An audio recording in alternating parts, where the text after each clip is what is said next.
Morning, everyone. We're delighted that you can join us today for our webinar on inclusive recruitment. Shortly, I will hand over to Roisin McKee from People First for an update on the latest policy research and activity in this area. And then we're going to move on to our eminent panel members. We're going to hear from JP McCafferty at Bishopsgate Hotel. We're going to hear from Hayley Norton at Voco Hotel Belfast. And then we're going to hear from Helen Connolly at National Museums NI. So thank you all for joining us this morning. Just to give you a bit of context in terms of strategic context, obviously we all know that good jobs is a priority at national level, and you might be aware of our Make It Here campaign, which serves to promote good jobs in the tourism and hospitality sector. And it also gives organisations like yourselves the chance to showcase job opportunities, share career stories, and basically shine a light on good practice, of which we're going to hear a bit about today. Our sector is one of the most intense people sectors globally, and to achieve sustainable growth, people and good jobs must remain a strategic focus. Tourism NI and key stakeholders are supporting DFE at a development and delivery of a tourism skills action plan, which will hopefully provide a blueprint for collective activity over the next 10 years. But currently, tourism supports over 30,000 jobs across 6,000 businesses in Northern Ireland, and 70% of those are outside Belfast. So it really demonstrates its unique ability to generate regional growth.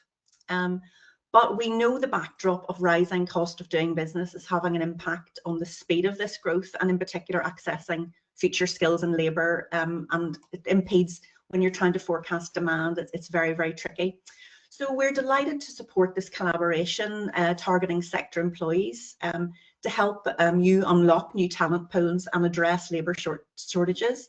So I'll hand over to Roisin McKee to share sector insights from recent research on overcoming barriers to inclusive recruitment, and I'll also introduce real-world case studies from our employees. So over to you, Roisin.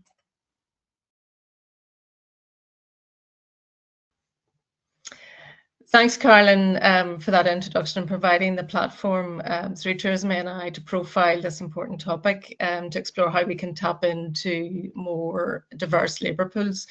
So as project lead for the policy research on inclusive recruitment, my role really over the next 45 minutes or so is to introduce the research with you and to lead the discussion with the inclusive employers joining us this morning to share insights in some of their practices, which are being profiled as case studies within the research. Now, as Caroline has already alluded to, we're all too acutely aware of the persistent recruitment and retention challenges facing the sector, and the difficulties in navigating what is a very highly competitive labour market. There is an opportunity, however, to help tackle this by unlocking hidden talent pools. And data for Northern Ireland shows that there are nearly 50,000 individuals who are economically inactive, and that's out of a pool of 300,000, who say that they want a job and express a desire to re-enter the workforce if inclusive opportunities are made available. So the economic inactive groups, for those of you who are unfamiliar with them, are typically, it's people with disabilities, carers, women returners, young people, and those who are retired. And young people in particular actually make up a huge proportion of the economically inactive. There's 25,000 young people who are classified as not in employment, education, or training and employment. So as a sector that really is creating jobs with a wide range of entry level and progression roles, we are certainly well positioned as a sector to be able to recruit and develop the skills of the economically inactive and to support social mobility. So the message for employers is if employers recruit inclusively, we can tap into a wider and more diverse labour pool. And just to draw on a quote from one employer from the research, which I think sums it up quite well: inclusive practice builds stronger teams, it reduces turnover and attracts wider talent. So about the research, well, the research is a collaboration with Epic Futures NI, which is a local policy partnership led by Ulster University with the ambition to support fair and inclusive employment. And it's supporting policy research into economic inactivity to help provide new solutions to this challenge. The research that we undertook was conducted between June to September this year, which some of you joining the call may well have input to. Our research was one of 9 policy research projects that was supported, and it was led and conducted by People First with the support of our tourism partners that are noted on the slide here. We explored recruitment barriers faced by employers in the sector, focusing on recruiting economically inactive individuals in the groups that I mentioned earlier. And we also explored current approaches adopted by employers for attracting a more diverse labour pool, and you'll hear of some of those shortly. The insights were based on 26 in-depth interviews with employers and an online survey that captured over 70 responses. So the focus really, in short, has been to provide actionable recommendations for both employers and government to impact policy and practice. So the research outputs which we're making available following this webinar include a showcase of employer practices in the sector supporting inclusion for wider adoption. And I have to say that there's really a real wealth of good employer practices in this area, but sadly too many to delve into in the time that we have for this webinar.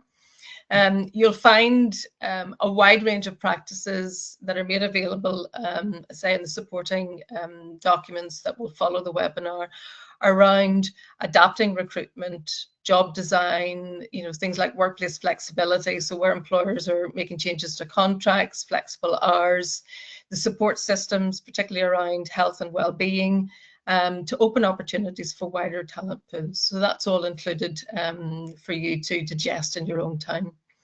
These are all approaches that are drawn from employer experiences that can easily be replicated by other employers.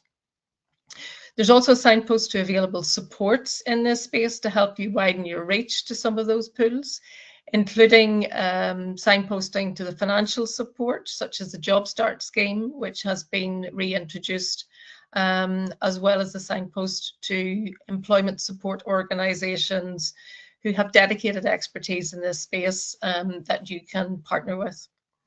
There's also recommended actions specifically for employers and policymakers.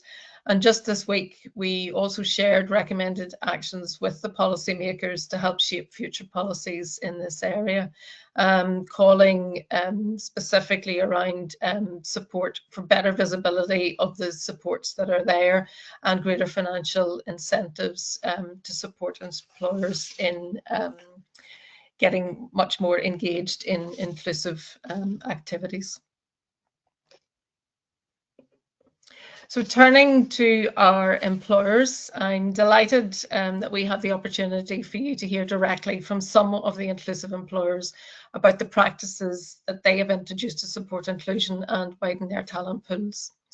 We'll hear from JP McCafferty, General Manager of the Bishopsgate Hotel, on the Inclusive Hospitality Work Experience Programme with Ardnashee School, which supports young people with learning difficulties. Followed by Helen Connolly, Volunteer and Participation Manager with National Museums NI, on their Access Pledge to support individuals with additional needs. And Hayley Norton, People and Culture Manager, Voco Hotel in Belfast, on building a more inclusive workforce. And just to note that you'll have the opportunity to put your questions to our speakers at the end in a panel Q&A. So to kick things off, I'd like to invite JP McCafferty from the Bishopsgate to share an insight to the initiative with Ardnashee School. So JP, you're very welcome. Thank you very much for joining us. Obviously, the case study from Bishopsgate has been included in the research that everybody can have a look at later, but this opportunity now is really for you to kind of bring that case study to life and maybe some of your wider practices as well. Mm-hmm. So if I can just maybe ask you to briefly describe the initiative that you have with Ardnashee School, and maybe some people actually joining the call will not be familiar with Ardnashee Schools, and maybe just a bit of an intro to Bishopsgate in terms of the hotel where you're situated, and then obviously Ardnashee School as well and the initiative. Okay, good morning, everyone. Thank you for the introduction, Roisin. So Bishopsgate Hotel, we are a boutique hotel in Derry City Centre. We employ around about 97 staff, 98 staff throughout the year. And we're a 30-bedroom hotel in the main part of the hotel, and we have 10 additional apartments. We have a very wide and varied workforce here, and we've always looked at opportunities to enhance and grow and really connect with our local community. And when the opportunity came around with Ardnashee School, it was really a no-brainer for us. And to put it into context, Ardnashee School is probably one of the only, in fact, it is the only school within the Derry City area that accommodates students with learning difficulties. And that may range from high functioning autism to really challenging behaviour, and a really wide pool of different types of students with special needs. And when Ardnashee came and spoke to us, they really wanted the opportunity for their young people and their students to engage in a workplace that they felt as though was able to give them a challenge, but was also able to give them some skills to take back to school and a bit of understanding of a bit of work, essentially. So we set about with Ardnashee setting up a 4-week work placement program. And within that 4-week work placement program, it was about giving the students an opportunity to work in the various departments within a hotel. That may include food and beverage, housekeeping department, some elements within the kitchen, and general kind of duty manager, concierge kind of role. So it was a very exciting project to be part of, and a very worthwhile project to be part of also. What about the impact of that initiative, JP? I mean, surely I can imagine that certainly for the individuals involved, and I've had some early feedback that for the individuals, but for the business as well, you know, what was the impact that you see for those young people who participated, but also the impact in the business? Roisin, to quote you earlier when you had mentioned just about the impact to the team, I think that was probably the biggest take home for us as a business. It was really about how our people, how our team engaged with the students, having a bit of patience and a bit of time and the opportunity just to, you know, take yourself out of a really busy environment normally, and dedicate, you know, what was a relatively short period of time every 4 weeks to giving these students an opportunity within us as a business. You know, for the students themselves, you know, it was really about giving them confidence, really about giving them, you know, a want to get out and come to work. And very pleasingly, you know, over the 4 weeks, every student attended all the sessions. And sometimes you find in those particular programs, you know, you get a huge influx at the start and it kind of dwindles as it goes on by weeks, but the students were always very keen to come here. And the impact for us and the impact for them on a social level has meant that they are now customers, and they're now coming to us, and their friends and families have now come to us as a result of that. We never set out for that to happen that way. It was really about the program and about the students, and we've, you know, had benefits on the back of it. Yeah, and you mentioned there obviously for the students the increased confidence, and that's really one of the big areas, the lack of confidence, which is a barrier for a lot of people in terms of coming in from the economically inactive pools into employment. So as a sector being able to actually enhance and build the confidence of those young people, I'm sure has been very, very well received. Yeah, and probably one of the things that we had focused on throughout that was really about their kind of workplace skills. You know, that meet and greets, that, you know, please and thank you, that, you know, that was the first of their induction session when they started with us. You know, we pride ourselves in our levels of customer service, and we wanted to ensure that the students, whilst joining us, you know, understood our values as a business and what was important to us, and that home messages that we had for them as well, that, you know, we can teach all the skills, you know, but, you know, you need to have, you know, that little bit of confidence, and we can help with that too as well along the way. You know, we're very lucky that some of the students have since come back to us seeking employment, which has been very exciting for them and exciting for us too as well to see what the future may hold. So they've obviously had a very positive insight to the sector in terms of the roles that are there too. So it's a great way to create that pathway into employment. So what's next, JP? I mean, on that front, is that partnership with Ardnashee School continuing? Yeah, absolutely. So we've since spoke to the students and the teachers again to ask them, what maybe did we miss on the first opportunity with the students? What would they like to learn more of? And see if there's any individual almost kind of placements that we can do for some of the students, maybe over a slightly longer period of time. As a business, we've also reflected as to what we do for our people, and we've looked at opportunities as to how we can make that work-life balance a little bit better. And introducing relatively simple things like open the calendar in advance, having almost a year-long calendar that the team can book time off. That they're not waiting for specific dates, and there's not a whole rush to get holidays booked at the last minute. So that was really one kind of take home that we started doing. We've also introduced a 4-day working week. We started with our kitchen team to see how that would, how that would work over a 4-month trial period. It has been very, very successful. So our team now condense their 40 hours into the 4-day working week, and we give the team then within the kitchen the opportunity to do overtime. So if they wanted to work a 5th day, or they wanted to work a slightly longer day, they can do that and boost their income as a result. Such as the success of the kitchen team, we've now introduced that 4-day working week to our senior management team within our food and beverage department. So we have 2 food and beverage managers and between 3 and 5 assistant bars, all these kind of people. So we've also introduced a 4-day working week to them. We haven't made any changes to their salaries and their take-home pays. We've just adjusted the working hours, and that has equally been extremely successful. But not only that, we pride ourselves as a family business, and we are conscious that people have to work around school pickups and kids, and going to make sure the dogs looked after or granny's looked after. And we've really tried to adapt and change our rota planning so that we give flexibility to people to be able to have a job, work around life too. And maybe doing like a split shift. We don't advocate doing split shifts, but if that's what somebody's preference is, that they want to come in and do from 7 to 12 and for breakfast, nip home and get the a school pickup done and maybe come back for a few hours in the evening, then by all means we will do that.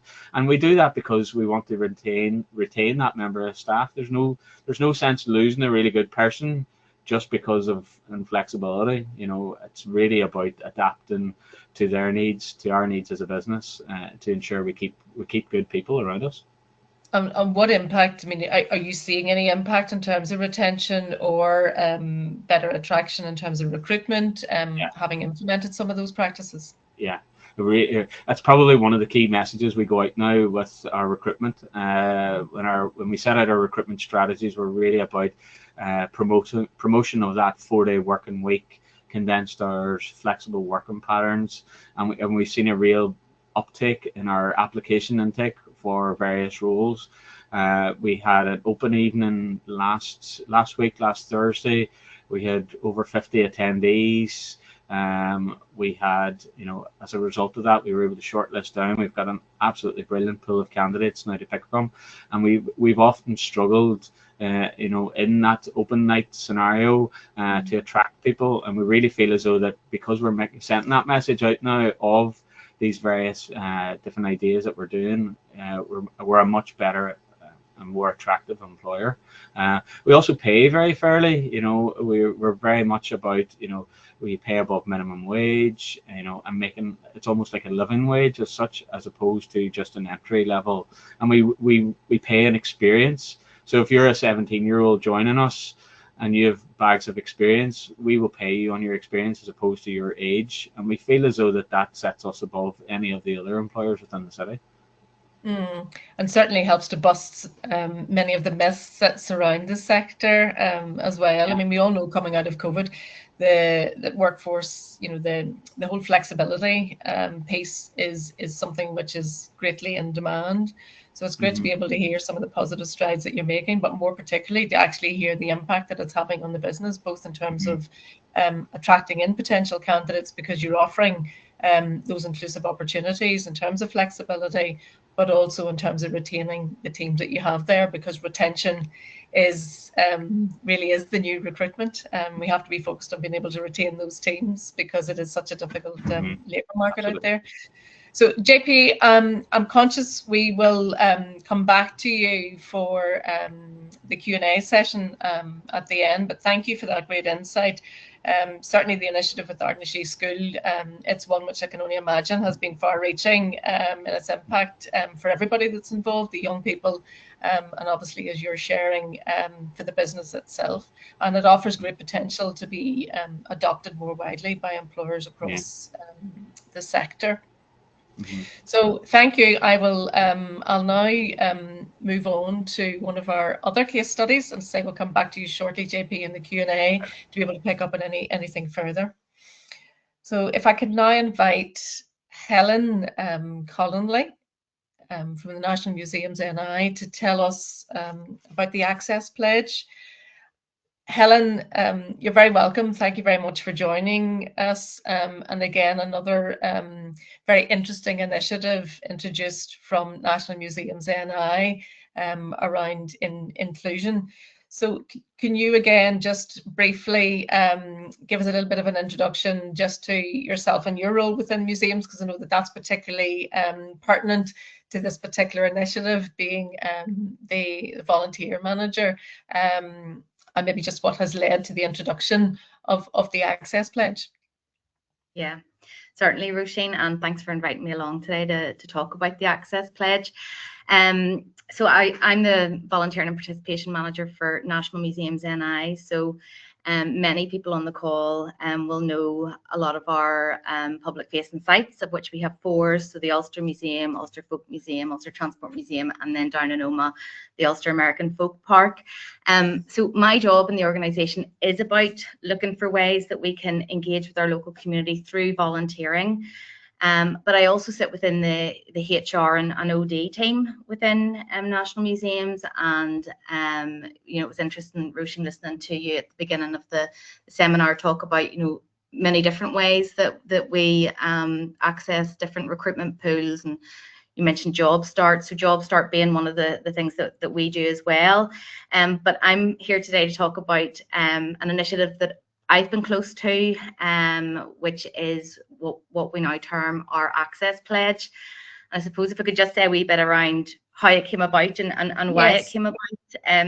As somebody who does sit within the HR team but has that volunteering slant, anything that doesn't fit into a neat box will end up on my desk. And so I would receive, in the course of a year, between about 8 to 10 inquiries for supported placements, and those inquiries would come through the likes of disability organisations, special schools, or different employability programs.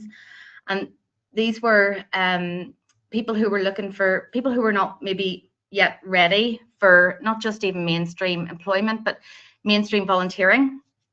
So we were getting quite a number of these inquiries. And actually what was happening was 9 times out of 10, I was having to go back to these organisations and say, actually, thanks, but sorry, we don't have anything for you. And really what that meant was we were an organisation that when these calls came through, we were extremely reactive. And it really exposed us as having no clear and defined pathway to deal with the inquiries. And that just wasn't a practical gap, but for us as an organisation, this was also a values gap for us, because we're a publicly funded organisation. We're an arm's length body of the Department of Communities, and we have a responsibility to deliver public value and contribute to, you know, some of the wider government outcomes, you know, that you alluded to as well at the beginning, Roisin, things like creating a more equal society, people having healthier and more active lives, and more people in better jobs. And also our own vision and our own values was about inclusion, authenticity and courage. And yet we just didn't have a consistent approach to these sorts of requests, and I just thought there has to be a better way, because when we did, on the rare occasion that we were able to facilitate these sorts of placements, it was always the same handful of staff that would say yes, and then that just leads to burnout of people who are willing to take your call when these things come through. So we had to think about a more strategic approach in terms of how we were gonna deal with those inquiries. Mm-hmm. And so just talk us through, I suppose, just then the pledge itself, how you introduced that then across your various departments, and what positive changes that you've seen from introducing it. So how did it work in practice? Yeah, so I'll talk you through that. I'll talk you through two things that I wanted to happen with this pledge. So we come up with the term access pledge, and I wanted two things out of it, and they're very simple. I suppose, and I'm just going to caveat everything I say with that. This is about very small practical changes that we made, and nothing I'm going to say here is revolutionary, but I hope it does illustrate that it's about starting small and taking time to plan and working within the limited resources that we have, and how that can make a significant change. So I wanted us to stop being an organisation that scrambled around to respond to these type of inquiries. I wanted that to stop. I wanted us to have a plan. And number two, I wanted us to be an organisation that shared this responsibility more broadly. So I wanted to move supported placements being seen as the responsibility of one department of one team, because I thought that was also missing opportunities. I mean, you know, the sector itself has such a wide variety of career paths, and you know, when these inquiries would come through, it would maybe always be visitor services or always with our curatorial team. So it was about trying to be a bit more one organisation approach to this. So we have 7 departments in National Museums and I knew if I could get each of those departments to agree or pledge to facilitate just at least one supported placement a year, that would move us from an organisation that had nothing to 7 placements that were sitting on the shelf, that when that call came through from an organisation or from a special school, that I could say, okay, yes, we have thought about this, and we have 7 placements, and this is what they look like, and this is the time of year that they'll take place. Were those 7 placements always what the individual or the organisation were looking for? Not always, but it meant that at least we now were an organisation that could demonstrate that we'd planned for this and thought about it. But also what was really important in getting this off the ground, Roisin, was this had to be something that had to be buy-in from the top down in the organisation. This had to not continue to be seen as just a nice thing that we would do as an add-on. So the really important thing for me was about hooking this on to some of our wider strategic initiatives, and that'll be different for every organisation. But for me, I was lucky at the time we had just launched our diversity and inclusion strategy, which had certain outcomes. So I was able to say, look, if we embrace this as an organisation, this is a practical way that we're going to deliver on this strategy. So I think that was really important too, around creating that culture change, that it wasn't just one person driving it, and it was buy-in from the SMT, buy-in from the exec team, because it was those heads of departments that I needed to be having those conversations with their teams. So, you know, some of that learning for me was about who was driving the desire for this, and it had to be, you know, more than one department, more than one team, more than one individual. Mm-hmm. And you know, are there any stories or individual experiences that maybe would capture the positive changes? Yeah, and it was interesting. It was interesting listening to JP as well, because you know he talked a lot about confidence, and that's certainly our experience too. And some of our success stories are about moving some of these people that were coming in to do these short-term supportive placements, have now gone on to become some of our very regular and some of our most dedicated volunteers. Now what I would say to that is that's maybe not a stepping stone directly into employment, but you know, the opportunities that volunteering affords in terms of creating skills for employability. I mean, volunteer, it's well documented that volunteering is a gateway into good employment. I'm delighted that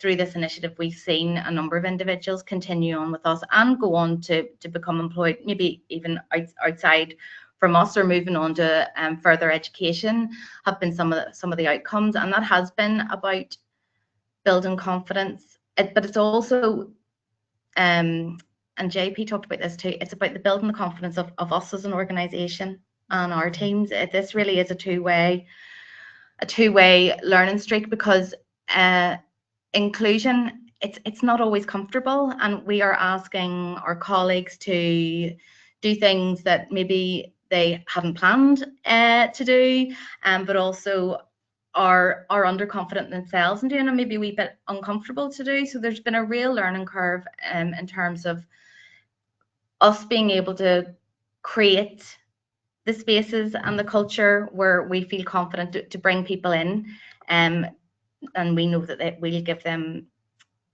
a positive experience. And I think that's been a really important part of the journey as well. Did you have the opportunity to be able to link in with maybe any of the support organisations to give training or confidence building or insight to some of the managers to better understand and what they were working with and how best to support those placements? Yeah, and again, that was a learning experience for us too, because what we've learned is now we don't need to work in isolation with this. So we've worked in partnership with a lot of really excellent organisations that are leading the charge in some of the work around best practice and these sorts of placements, the likes of UCell, the likes of CEDAR Foundation.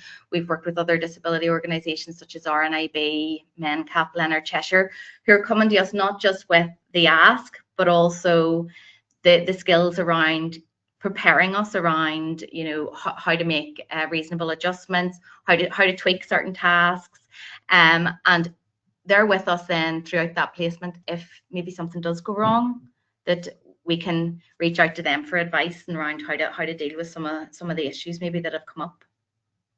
Mm-hmm. And I'm gonna touch on the recommendations, but I'm gonna actually hold on to that maybe just for the Q&A, because I think that's something that employers will be interested in looking at, things that they might be able to do as well.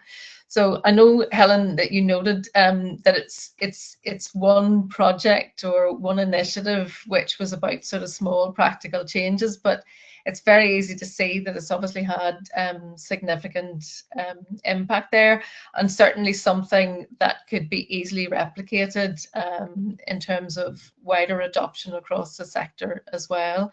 It is one that basically is shaped up as a case study, and it's part of the research that employers can access following this. But now, just thank you for that insight. Another excellent initiative, and I'm going to invite you back in for the Q&A, but I'll move on now at this stage to invite Hayley. Thanks very much, Helen. So Hayley, lastly, but certainly not least, you're very welcome and thanks for joining us. And again, Voco Hotel, there's a case study specifically looking at not one initiative within the hotel, but actually there's a range of inclusive practices that you have introduced there. And it's great to be able to have the opportunity to be able to kind of pick up on some of those. As I say, the case study that's been shared following this webinar, we'll go into that in a lot more detail. So Hayley, again, just like the others, JP and Helen, can you give a little bit of an introduction just to yourself, your role, and Voco Hotel, and maybe kick off with sharing some of the practices that you've introduced around inclusion and sort of why? Yes, certainly. So I'm Hayley. I'm the People and Culture Manager at Voco Hotel, which is part of the Anua collection, which is a collection of hotels across the island of Ireland. So essentially we're an IHG hotel. We're the first Voco hotel on the island of Ireland. And we went through a period of extensive refurbishment and rebrand last year. which then meant extensive change for the team as well. So really the first challenge and kind of the reason as to why we've introduced a range of initiatives was to engage and retain the team, to support through the change management. And then also, as you mentioned at the start, the industry is navigating a highly competitive market. There's high employment rates, there's increased competition for skilled employees. So this is why we have obviously been determined, to diversify and strengthen our workforce and what we do, or what we offer at Fogo Belfast as a career, essentially. So yeah, it's similar really to what Helen said. It's been small practical changes. It hasn't been something that we have just we've introduced overnight, essentially. It's been a number of small initiatives that really has led to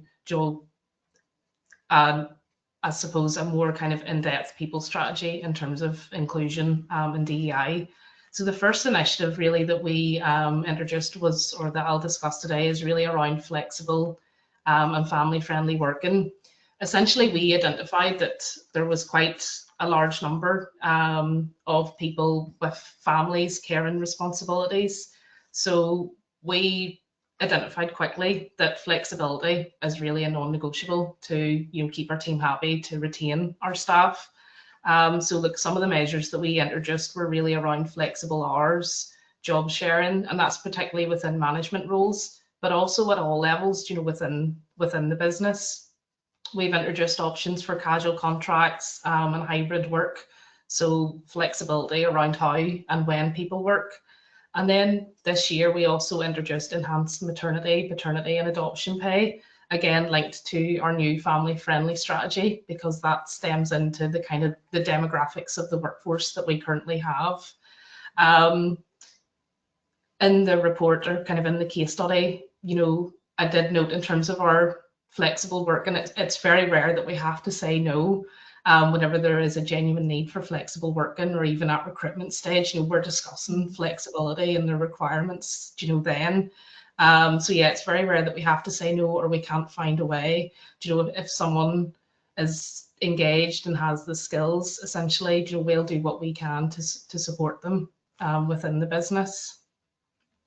We've also built a large number of community and training partnerships. So again, we've really strong community links, and that helps us access unrepresented talent and then build meaningful career pathways into hospitality. So again, this has been really key for us, both, as I say, just to ensure that we can obviously tap into new markets for talent, but also, due to targeted outreach. So we have active engagement with schools, colleges, and that's through site visits, work placements, and also employability options. We've supported the Women's Returners Programme and other initiatives supporting people re-entering the workforce. We have disability and neurodivergent support, so via supported employment organisations such as Down Syndrome Association and Now Group, and that includes work placements, employability options. And I'm proud to say that we're currently actively working towards our JAM card accreditation to further support internal and external guests. And then that furthers our dedication to inclusion throughout the business. We, as I said, mentioned, the work placement opportunity. So this is something that we are involved in quite heavily, from short-term and long-term commitments. So that's through a range of businesses and kind of stakeholders, schools, colleges, and that really is to promote the industry, to provide them kind of with information around the career pathways available to them and to help enhance their skills. Something that I've been heavily involved in this year, which has been fantastic, is our new charity partnership within Clishta Hospitality and the New Hotel Collection, and that's with Corporation Ireland, which is an all-Ireland peace-building charity.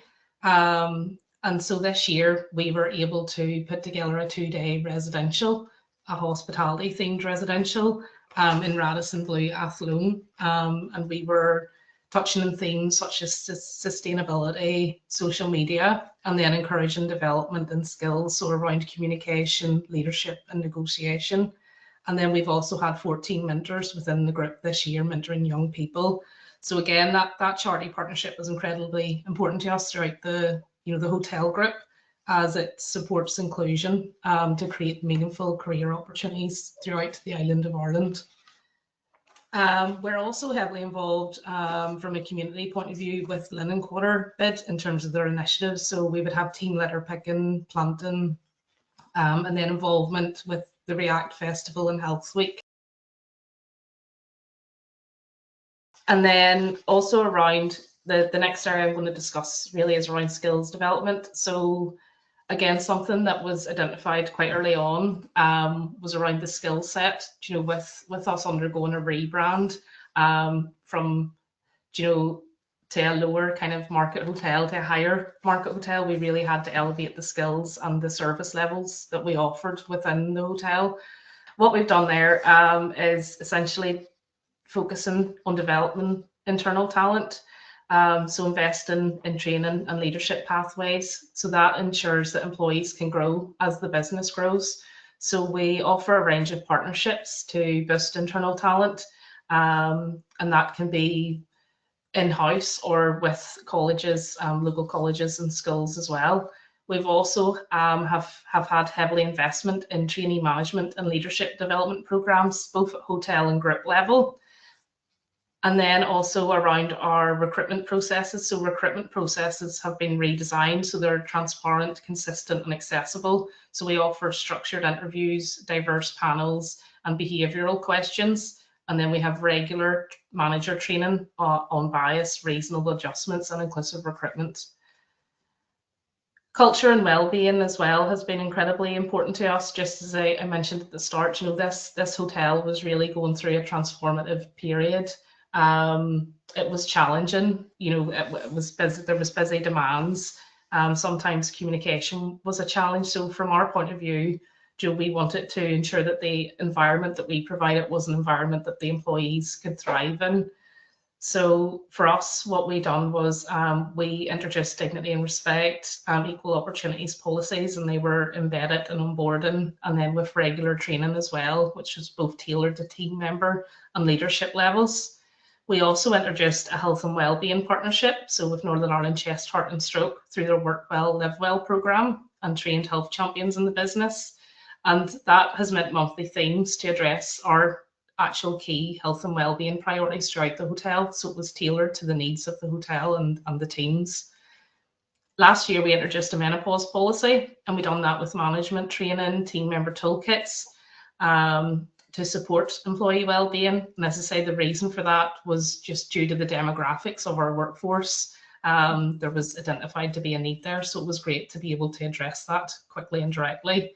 And then I'm also delighted to say that that's being launched group-wide within the Anua Hotel Collection and Cluisteau Hospitality this year. We also introduced Vocal's Voice, so that's an employee-led committee with representatives from each department, so that aids communication and then strengthens the employee voice, leading to a more fair workforce or workplace. So yes, that's a number of initiatives and essentially the need and why we've identified and introduced all those. Certainly. Hayley, thanks for that. I mean, a real diverse range of practices, and certainly something that employers can dip into further in terms of looking at the case study itself. Maybe just as a quick synopsis in terms of, I suppose, all of these practices that have been introduced. Is there anything that you want to share just in terms of the impact? Any positive changes that you've seen since introducing that in terms of on the business? Yeah, so the impact, as I said, we were going through quite a transformative period. So it has been transformative, both practically and culturally. Touching on kind of other guest speakers, I wouldn't say that there's one thing that we've had to completely, overchange. It's been small practical steps. So yeah, so we've essentially just been rethinking how people are hired, supported, and developed.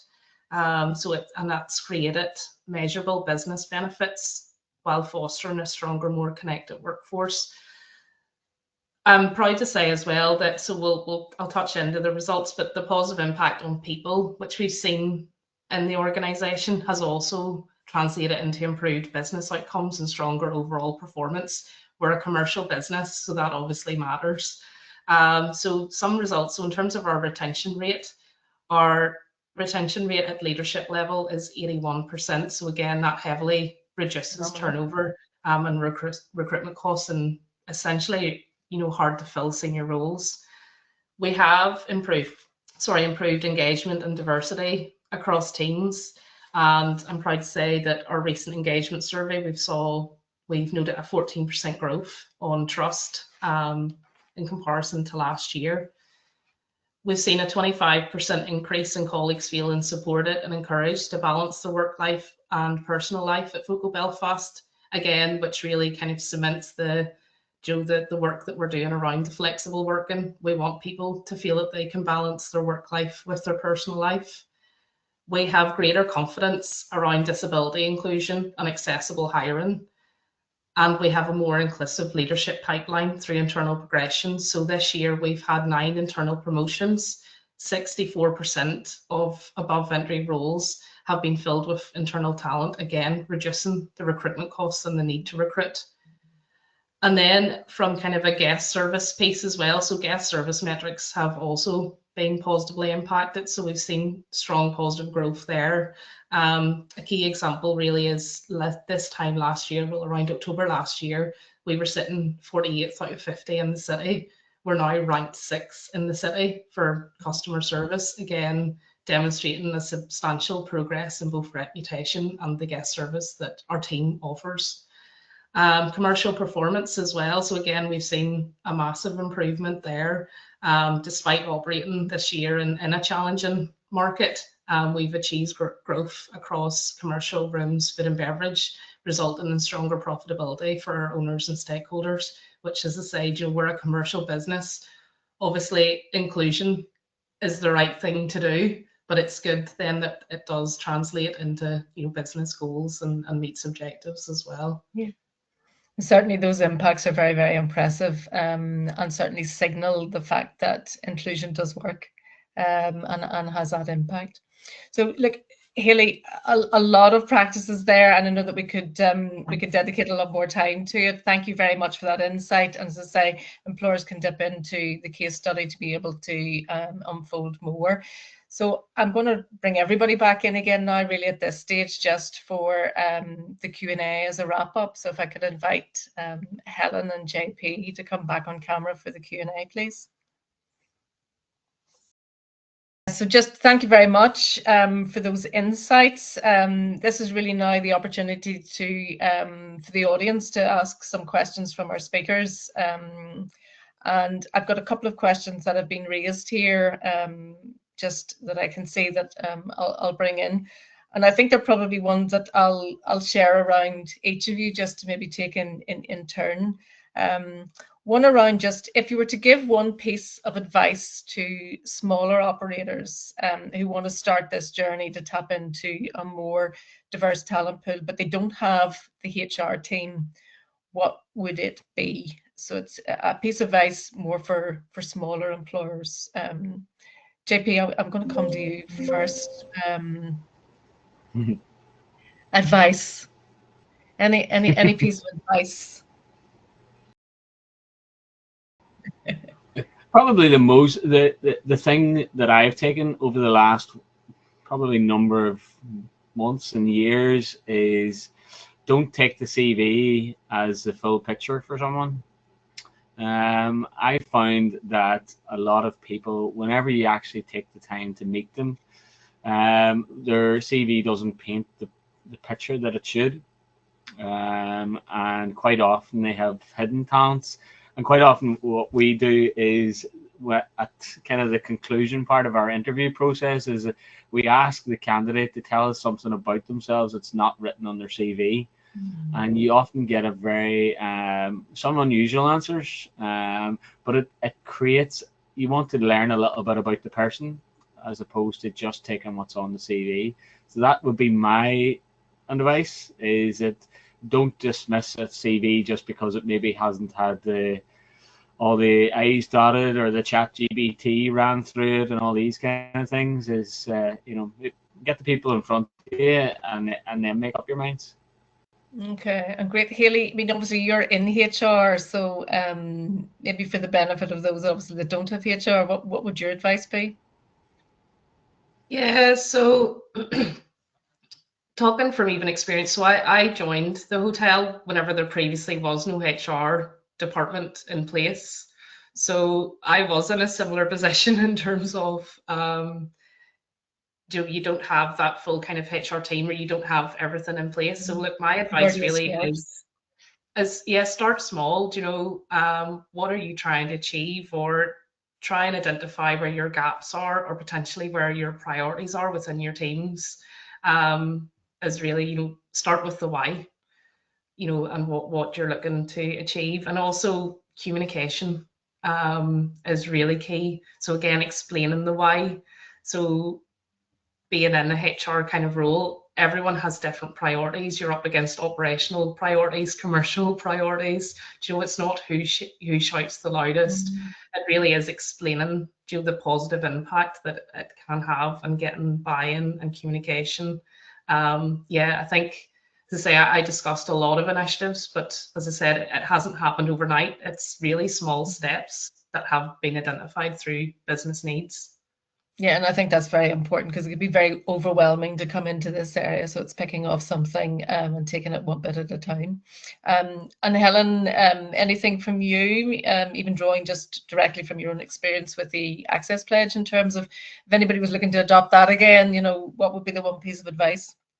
Yeah, or anybody who's looking to, bring some sort of a supportive placement in to see how you can learn as an organisation as well. My advice would just be, don't do it alone. There really are a number of organisations out there that will, as I mentioned before, hold your hand on it. There's different employability schemes as well that you can go through, because I know oftentimes our reason for not doing things is because we're afraid of making a mistake or saying the wrong thing, or but working in partnership with the right partner can allay some of those fears. And then as well, sort of not going against that, but don't wait for perfection either.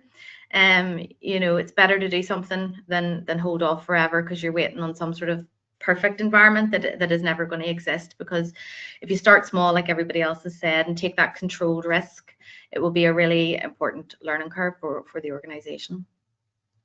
Well said, thank you. And one last one, because I'm conscious of time here. Just one quick comment from you all in terms of what small change could employers make right now to become more inclusive in their recruitment? Hayley, start you. Yeah, so I think recruitment wise, awareness is important, as in kind of maybe around reasonable adjustments, bias piece, having that open mind. As JP said, people aren't just a CV, try and understand kind of what skills, what they can bring to the business. Yeah, and have training plans, obviously, that support the induction and the onboarding. Thank you. And there's support organisations out there that can assist with those areas as well. Helen? Yeah, I'm just going to quickly build on what Hayley said in her last response, which is about communicating that why. So if you haven't already done so, make sure you identify why you're doing this, because you're asking the organisation to come on a journey with you. So identify that why, and make sure that you're really clearly able to articulate why you're asking this of colleagues, teams, and the organisation. Yeah, very valuable, because obviously you need everybody to be able to come with you within the organisation in terms of the journey. And JP, last word with you.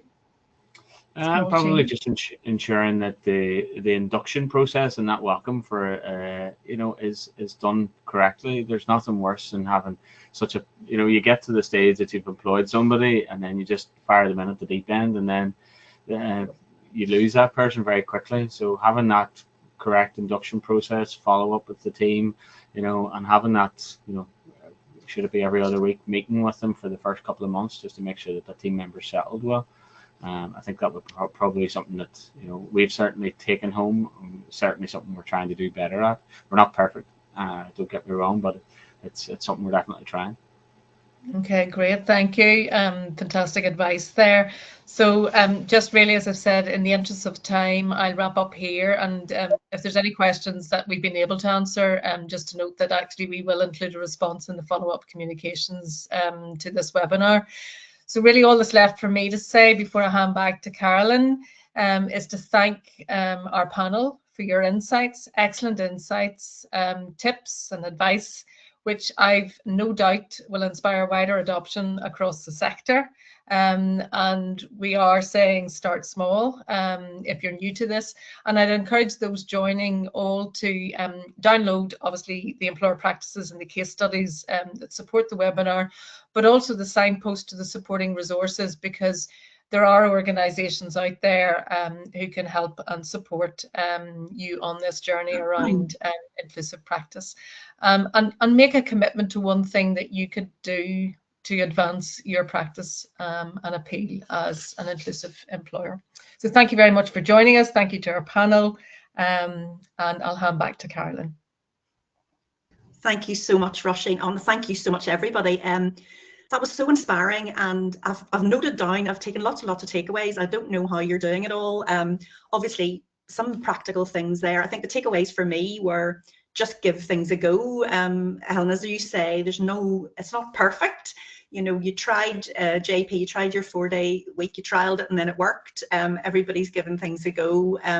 I love the vocal voice. I think there's lots of innovation in there. I think you have to think so differently how you took change and actually turned it right around and made it better. So thank you so much. I still can't believe there's 50,000 people out there who are, you know, economically inactive. And I think if we can just make a dent in that number, we could all benefit. And I think the sector and the hospitality and tourism sector particularly has lots of opportunities for people to make that leap into employment.